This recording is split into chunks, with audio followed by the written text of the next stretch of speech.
দর্শন নিয়ে কত সুন্দর একটি গান বানিয়েছে। গানটি শুনুন, এত সুন্দর করে গান বানিয়েছে, গানটি শুনলাম। আরে ভ্যাকসিন দিয়া না হয় করোনা থামাইবা, ধর্ষণ থামাইবা কেমনে? সোনার বাংলায় আজ ধর্ষণের উৎসব, মহামারী হইতেছে যেমনে যেমনে, ভাই ধর্ষণ থামাইবা কেমনে? তুমি তো ভালোই আছো বাপের বাড়ি, আমি তো রান্না করে খাই গো। যদি ঈদের আগে না আসো, আর একটা বউ ঘরে আনবো।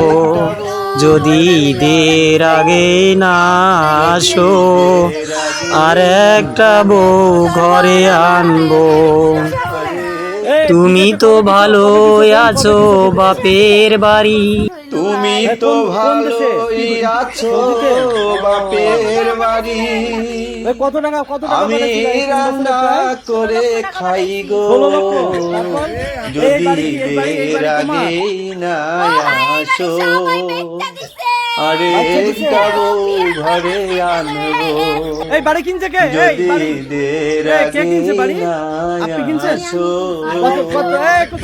আরে জানতাম যদি বিয়া কইরা এত যন্ত্রণা, সারা জীবন একাই থাকতাম, বিয়া করতাম না।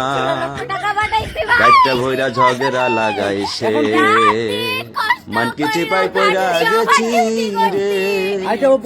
আমার একটা বউ আছে ঘুমাইয়া রইছে, 10টা বাজে উঠা কইব চালু খাবার দে। খাবার দিতে দেরি হলে জানতাম যদি বিয়া কইরা এত যন্ত্রণা, সারা জীবন একাই থাকতাম, বিয়া করতাম না। একটা ভৈরা ঝগড়া লাগাইছে, মানকি চিপাই পয়রা গেছি রে। আমার একটা বউ আছে ঘুমাইয়া রইছে, 10টা বাজে উঠা কইব চালু খাবার দে। খাবার দিতে দেরি হলে আমার একটা বউ ছিল বিদেশে গেছে, মাসে মাসে টাকা পাঠায় আমারও কাছে। সেই টাকা দিয়া আমি বলে ফুর্তি করি রে, ও যখন দেশে ফিরবে তখন হবে মজা রে।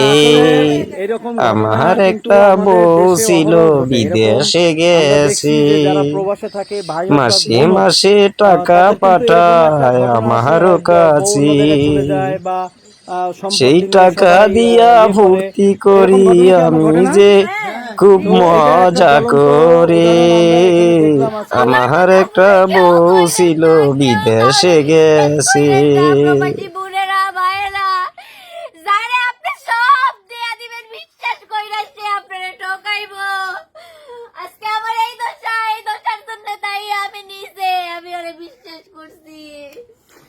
আসলে এটা হৃদয় বিদারক একটা ঘটনা, বলার কোনো ভাষা নাই। আমরা একটু আসলে দোয়া করা ছাড়া, আর যে প্রতারক করছে তার অবশ্যই শাস্তি হওয়া উচিত। কি মনে করেন?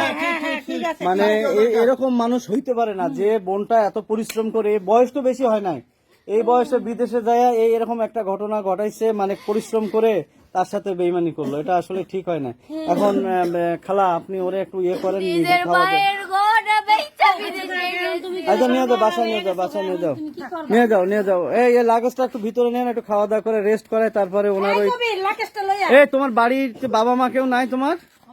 ভাই আছে। ভাই কই থাকে? শ্রীরামপুরে। ভাই আচ্ছা একটু খাওয়া দাওয়া করাই দেন, আগে খাওয়া দাওয়া করে নিয়ে যান। হ্যাঁ খালা নিয়ে যান। আহারে